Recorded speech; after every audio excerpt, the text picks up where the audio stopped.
and knows how you can take control of your health and wellness. My team of doctors practice 21st century integrative medicine.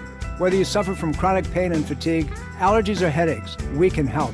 Take charge of your health before it's too late. Make an appointment today. Call 703-698-7117 or visit online at rosellecare.com. That's rosellecare.com. Breast cancer is a major health risk to all women. It can silently grow uninterrupted for years. The Thermography Centers of Fairfax reminds all women to conduct monthly and annual breast exams. Consider a thermography scan from the Thermography Centers as an adjunct to your routine breast exams. Digital infrared thermal imaging is safe and non-invasive. For more information and to schedule an appointment, call 703-520-7591 or visit thermographycenters.com.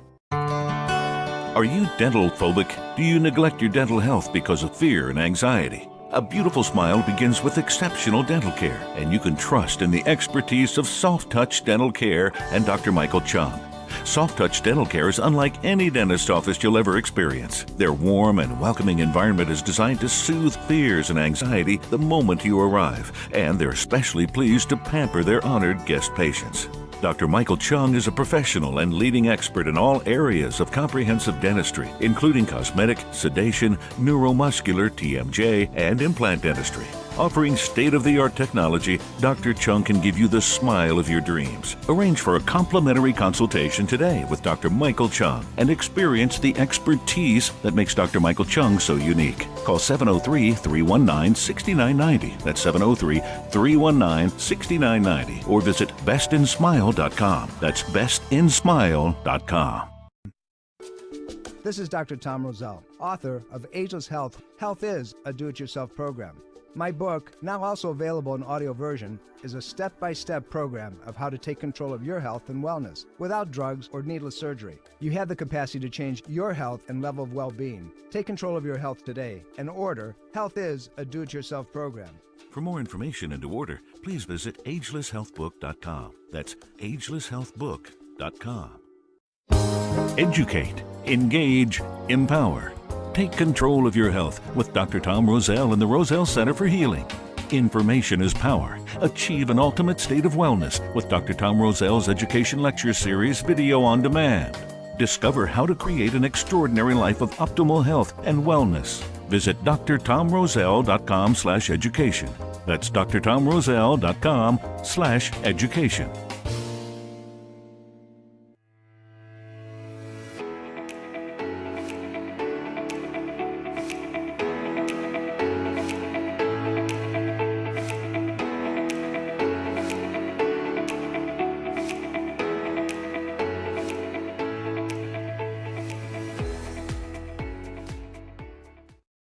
The information provided on Dr. Tom Roselle Live by Dr. Tom Roselle DC, interview guests, show co-hosts, or substitute hosts is not intended or implied to be a substitute for professional medical advice, diagnosis, or treatment. It is for general information purposes only. Information from this broadcast should not replace the appropriate consultation and examination process by a licensed physician. Always consult your own physician prior to changing any current medical directive or prescription.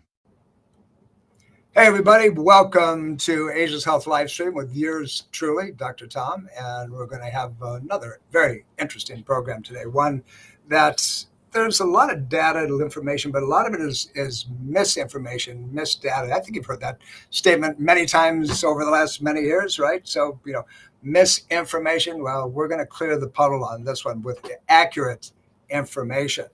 If you listened to the radio program just a moment or two ago on WMAL 105.9 FM in the Washington metropolitan area, my guest was Dr. Michael Chung. He is the proprietor, the head, if you will, of Soft Touch Dental in Oakton, Virginia. Dr. Mike and I go back a lot of years. He's a good friend, and I respect his talent, his capacity, his ability to do what he does. He's a graduate of the, if you will, the Maryland University of Dental and Surgical Intervention. He's one of the top people out of LVI, Las Vegas Institute. He understands the topic that we're going to talk about today relative to the mechanics of repositioning and doing what we're talking about is temporomandibular joint dysfunction, or TMD.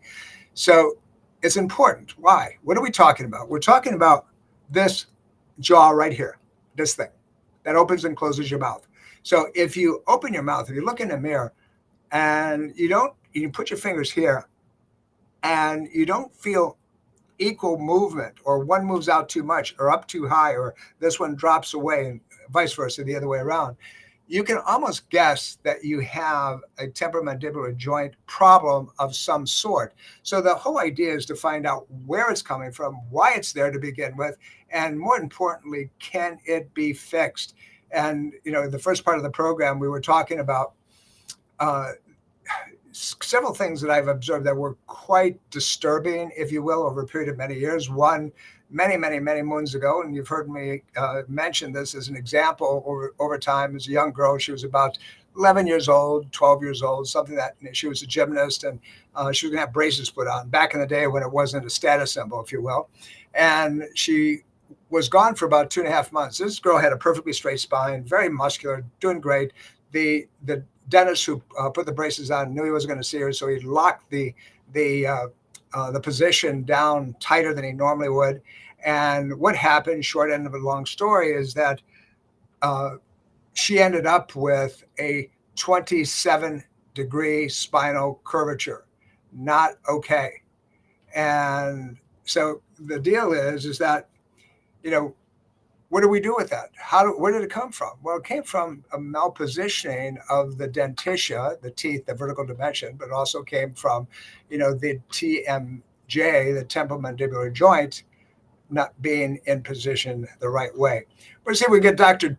Michael Chung on with us, and, we'll take this at another level, one in an expertise of what he does on a day-to-day basis. He's a great guy. He's amazing what he does. He understands that, vertical dimensions in the body have to be considered first by balancing the temporomandibular joint, the TMD or TMJ, if you will, and that causes TMD problems. And, we go back and, I will not bring anybody into our swimming pool, if you will, of helping our patients unless I know that they know their stuff. Michael, thank you for joining us. I'm sorry we had a little bit of a glitch getting you from one platform to the other, and it takes me some time. Every once in a while we have a problem, switching over, but you're here. I can see you. We're good to go. Thank you for having me again. It is my honor. Mike, let's get into talking about, from your perspective, TMD problems. I want to talk about a couple things. One, I want to talk about sleep apnea conditions. If that temporomandibular joint is not balanced properly, I want to talk a little bit about tinnitus and the different types.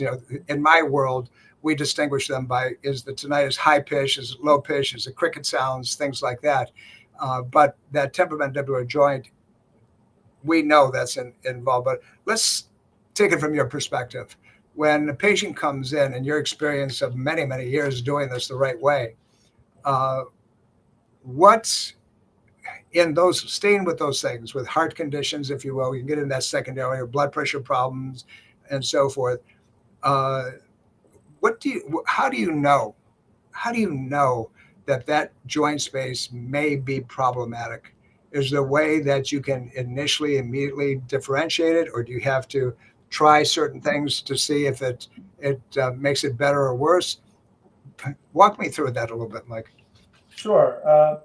When a patient comes in and we suspect some type of temporomandibular disorder, then I will also ask a lot of questions about the quality of their sleep. I will talk about their pain and symptoms around their head and neck. And one of the ways I can diagnose the airway issue is through a CT scan, a cone beam scan of the head and neck area, and measuring the actual volume space that we see behind their tongue and their posterior pharyngeal space.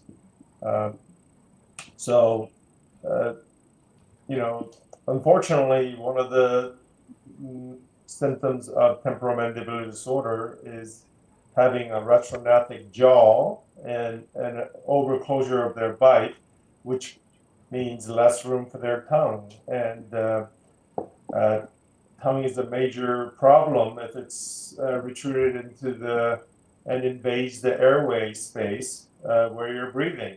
So in those patients, it forces a forward head posture because now they can breathe a little better, or they may mouth breathe that way. So there's a strong correlation between sleep apnea, quality of the sleep, snoring, all these things with temporomandibular disorder. Dr. Mike, when patient presents and you see a jaw that's narrowed down. Now, in the perfect situation, people should have nice big heads and big jaws and so forth. That's the way, that we're really genetically designed to look. But unfortunately, because of, we'll call it epigenetics, bad dietary patterns, exposures, and so forth, the body takes a hit. It takes a major hit. Your background is Korean. And that end of the world, I'm always amazed. They have beautiful skulls and faces and so forth compared to what we have here in this country. But when somebody presents to you, and there was, by the way, I could just drop this in for anybody that's interested. There's an interesting book called Nutrition by Dr. Thomas Ballantyne. He's a medical physician. This goes back years and years ago when he wrote this thing. And he had a glossary, if you will, in the center of the book, and showing different pictures of people from one part of the world that when they came into the Western culture, what happened to their facial expressions, their dental arches began to narrow, there was turning of the teeth, and where the other one was like, oh my God, they're supposed to be brothers and sisters or cousins and so forth from the same family, and here's one that spent a couple decades over here, and all of a sudden things got shifted. So going to that, when you look at this person, when you see their jawline, when you see the malocclusion that's in there, what gives you signals that says this ain't okay? And I need to really start looking for other things as well. Sure. I mean, the facial features give you a lot of clue. When you first meet a patient and you see that their mandibles protruded or they have an overclosed bite, mid-face deficiency growth, those are all clues and signs that these patients may have TMD problems. And let's just go back to and talk about the causes of all of this, because as you mentioned about people having crowding of their teeth and their diet and all these things. Well, if you study the skulls from 100 years ago or older, you'll see that almost every skull had all 32 teeth in their jaw, and they had a nice developed skeleton, skull. As time went by, with all this industrialization and all the processed foods and all these things that we human beings are meant to eat, all of a sudden these kids are developing with all sorts of allergies to these foods, and they're not able to breathe through their nose anymore. They have to mouth breathe because they have runny noses and all these things from airway issues, and that causes the tongue to be in the wrong place. Because if they're mouth breathing, their tongue is not in the roof of their mouth, where the tongue, is strong muscle every time you swallow, is a natural palatable expander. And if the upper jaw is not developed to its full potential, then the lower jaw is not going to be, because it will be trapped behind that narrow, high arch of the palate, and everything gets protruded. And when you have an underdevelopment of the jaws, it's going to negatively affect the TMJ joint, as well as C1, C2 will be misaligned usually in these patients, and it goes on and on down the whole spinal column. And that's what we've seen repetitively over a period of years that we've been at this thing. And as I mentioned it just a little bit in the first part of the program on the radio, that when I go lecture, and I lecture to usually multidimensional audiences. There are medical physicians, osteopath, chiropractors, doctors of Royal Medicine, and so forth. And if I get into the positioning of the skull, so here's the piece that people really don't appreciate. They acknowledge it, but they don't appreciate it. the head is 22 bones, and they lock into each other with these little sawteeth-like interdigitations. And as we breathe in, as we breathe out, the rhythm is altered if those things are jammed, if they're torsioned, if they're stuck, and so forth. And all you have to do is, and I had people just touch their head really, really lightly. And I said, just hold it there for a minute. If you have some sensitivity in your fingers and you get in a quiet place, you can actually, as you're breathing, you can feel that spinal fluid rhythm that occurs. And the spinal fluid moves from the tailbone to the head and back down once every 24 hours. And you can move it faster with certain types of breathing patterns or exacerbate the impact that it has. But here's the thing, and you may have observed it over time, that when you have a temporomandibular joint that is not positioned properly, then those sutural plates, if you will lock, and that's where you feel the pain. The patient will point right to a specific area, and it's almost always on the same side, if you will, if it's involved, of that temporomandibular joint problem. So how do you figure out how to balance those out? Do you just get an equilibrium and you just kind of put, is there multiple steps to designing for each specific patient? How do you look at that, and how would you apply that, for a patient now after the program wants to come and see you? Sure. What do you tell them as far as the how and the why you're going to do what you're going to do? Sure. So if we suspect all of these symptoms is causing their temporomandibular dysfunction, then fortunately we have in our armamentarium a K7 computer system that can actually measure objectively all the muscles of the head and neck that are pertaining to the mastication. We do sonography and listen to their joints at different positions of opening and closing. Electromagnetic sensors that can do a complete bite study. And my findings will create an orthotic, just like if you had one foot that was longer and off balance than the other, you would put an orthotic in your shoe to kind of even things out. Well, we will make the patient an orthotic that would put the patient into correct physiologic bite position orthopedically. And that appliance will usually be therapeutic for the patient, but it will be diagnostic for me because I'll know when patient gets better, that is the exact position that the patient needs to be in. And in the old days, we had to guess a lot, but nowadays with the K7's help, we're almost right on right away. And I may have to do some minimal adjustments on the orthotic to get it to exactly where they need to be. Dr. Mike, let's go into a little bit with sleep apneic patients. And I mean, there's a lot of reasons for it from my world, from, what happens centrally in the brain, what happens in the brain stem, if you will, because of the glossopharyngeal and hypoglossus nerves being affected, which controls the posterior pharyngeal arches and so forth. And if they're not firing the way they're supposed to, then, you're going to have a flaccid problem admitting in the musculature, and it's not going to allow the airway to open the way it's supposed to. Now, with any of that type of presentation, you get somebody that, obviously if they're not breathing on a regular basis, an occasional pattern isn't because of whatever is not going to bother them. But how often is that closely contributed to TMJ problems in that patient? In that percent. Now, like I said, there's several reasons, but we're talking about temporomandibular joint. How often is that the case?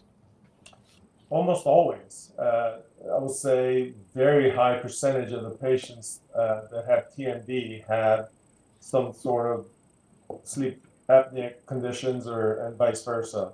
So we're seeing a very high coincidence in both ways, and it makes sense because usually with loss of vertical dimension and retruded jaws and all these things that we talked about, how their jaw didn't develop to their full potential, will minimize their airway space. They usually won't have enough room for their tongue, and most patients will complain that their tongue feels too big for their mouth.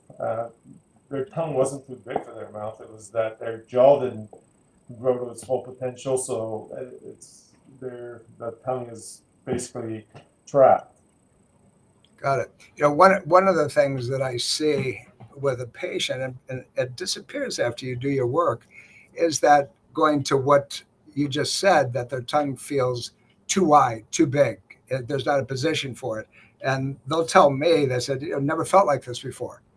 And so when I see that type of patient, I'm going to test them neurologically. I'm going to see if the muscular pattern's there. We're going to test strength in the tongue, lateralization, and so forth. We're going to check everything that affects that. So what I notice is that when, and we check them, by the way, and, one of the things that we do with patients, I'll have them neurologically put their tongue behind their teeth. I go, la, la, la, la, la, la, or ga, ga, ga, ga, ga, and kind of stimulate all those pathways. If I find aberration and there's other pieces of the puzzle, that often, I'll send them. And when you've corrected that, and I suspect that TMJ is not sitting the way it's supposed to, all of a sudden, and I already know because remember I talked about the dog bone, putting a tongue depressor in their mouth, it automatically seems to be better and stronger just with minor things. But once you correct it, now it stays that way. So here's the piece. When I've seen patients come in and they go online and they buy these stupid sleep apneic devices that, one size fits all. Obviously, it doesn't. I understand the process. I'm going to pull that jaw forward just a little bit to keep the airway open. But when they bring it in and I test them, it's causing problems throughout their entire body, and it's really not doing what they had hoped to be done. Now, we've sent patients to you to put that appliance in so they can sleep at night and get them off these damn sleep PAP units and not go into Inspire. Inspire is nothing more than putting an electrical stimulator in their chest and causing the posterior pharyngeal. I don't like it, but that's my opinion. But how successful by doing, and I know you have to measure it, I know you have to find out the position in TMJ, does that work relative to correcting that sleep apneic pattern that a lot of people is deadly for some people? Sure, yeah, absolutely. Like I said, most of these patients, their problem is the tongue. I mean, the tongue is, when you're sleeping, is a large muscle that's relaxed and it's falling back in their throat. It's basically choking the patient. So we can put them in the correct physiologic jaw position using an appliance that patient can wear on the upper and lower jaw, and it prevents the jaw from falling back, and it will maintain the airway. So basically, this is an obstructive sleep apnea. The tongue is basically what's obstructing the airway. So we're physically putting the patient in a maximum airflow position, and this allows the patient to sleep better and get into a deeper sleep, because the brain knows that this patient is not going to die, so it allows them to relax and have better quality sleep, and usually REM sleep as well. Yeah, it's important. If you're not sleeping through the night, there's a lot of reasons for that. There's patients that wake up because their fight-flight system, the adrenal system, is overactive. Their cortisol spikes the middle of the night. They wake up, and that's one of the contributing factors. People having to go up and go urinate in the middle of the night as well. If that fight-flight system isn't calmed down, if they're not in a REM pattern, if you will, and so you have to distinguish those things. Trying to get somebody out of that emotional anxiety piece is sometimes difficult. Let me ask you this, just kind of a sidebar, question. We know that people, when they're stressed out and they're angry, or they're, they go into, first their jaw clamps down tight like this, and it's like that's their whole presentation. My world, I know how it affects the rest of the body. How often, and it might be serendipitous, it might be, I'm just curious, when you balance that TMJ and you get it where it should be, that patient has an emotional let go, if you will. You ever see it? Sure, absolutely. These patients are much happier once the cause of their problem is gone. It's usually the malocclusion, and as you said earlier, the sympathetic nervous system gets all fired up because they're in the wrong skeletal position. And once we put them in a correct position, all the system starts to calm down, and the patient is going to be much happier.